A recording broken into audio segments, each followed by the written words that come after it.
మాజీ ఉపరాష్ట్రపతి వెంకయ్యనాయుడు కీలక వ్యాఖ్యలు చేశారు. సిద్ధాంతపరమైన రాజకీయాలు అవసరమని, యువతకు మార్గదర్శకంగా ఉండాలన్నారు. ఆర్టికల్ 370 రద్దుపైన దేశం హర్షించిందన్న వెంకయ్య 5లో రామ మందిరం నిర్మించి మోడీ హిస్టరీ క్రియేట్ చేశారన్నారు. త్రిపుల్ తలాక్ రద్దు చేశామని 2026 మార్చి నాటికి నక్సలిజం పూర్తిగా నిర్మూలిస్తామన్నారు. నక్సలిజం వల్ల అభివృద్ధి కుంటుపడుతుందన్నారు. పాకిస్తాన్ నుంచి అక్రమ చొరబాటుదారులను జవాన్లు మట్టుపెడుతున్నారని, ఆపరేషన్ సింధూర్ ఇంకా పూర్తి కాలేదు అన్నారు. మీ అందరూ కూడా ఇప్పటికే తెలిసి ఉంటుంది. MBBS ఇంజనీరింగ్ లాంటి టెక్నికల్ కోర్సులు కూడా మాతృభాషలో చదువుకునే దానికి వీలుగా కేంద్ర ప్రభుత్వం సన్నాహాలు మొదలుపెట్టింది.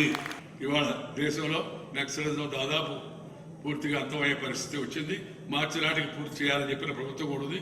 మిగిలిపోయిన వాళ్ళు ఎవరు ఉంటే వాళ్ళు కూడా వెగుమని ప్రభుత్వం కోరుతూ ఉంది. ఎందుకంటే అభివృద్ధికి ఆటంకం కలుగుతుంది హింస ద్వారా. దాంతోపాటు కాశ్మీర్కి అక్రమంగా ప్రవేశింపజేసి పాకిస్తాన్ ఆ అక్రమ చొరబాటుదారులు వచ్చి టెర్రరిస్టులుగా తయారైపోయి జనంపైన కాల్పులు జరగడం, మొన్న పహల్గాంలో జరిగిన ఆ సంఘటనలు తప్పితే, అక్కడక్కడ చెదురుపోయిన సంఘటన తప్పితే ఈ పాకిస్తాన్ నుంచి అక్రమ చొరబాటుదారులు వచ్చేదానికి కూడా ప్రభుత్వం గట్టి చర్యలు తీసుకుంది. అంతకుముందు శ్రీనగర్లో బయట వెళ్ళి తిరిగే అవకాశం ఉండేది కాదు. మురళీ మనోహర్ జోషి గారు ఏకతా యాత్రని పెట్టి అక్కడ దాకా వెళ్ళాడు. నిరాశ నిస్పృహకు చెందిన పాకిస్తాన్ అప్పుడప్పుడు కొంతమంది ఈ టెర్రరిస్టులను పంపిస్తుంది. మన ఆపరేషన్ సింధూర్లో ఆ టెర్రరిస్టు కేంద్రాలన్నింటి మీద దాడి జరిగి మనుషులకు ప్రాణ నష్టం జరగకుండా ఈ శిక్షణ కేంద్రాలన్నీ ధ్వంసం చేయడం జరిగింది. ఇప్పుడు మళ్ళా పాకిస్తాన్ మరి లోపల లోతట్టు ప్రాంతాల్లో శిక్షణా శిబిరాలు జైషే మహమ్మద్ వాళ్ళకి ఏర్పాటు చేయడానికి అవకాశం ఇచ్చింది అంటున్నారు.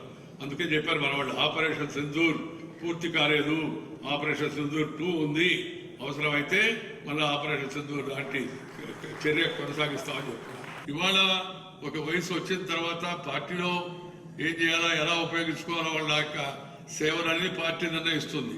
కానీ ముఖ్యంగా మనం కొత్త వారికి మార్గదర్శకంగా వ్యవహరించాలి. మార్గదర్శకంగా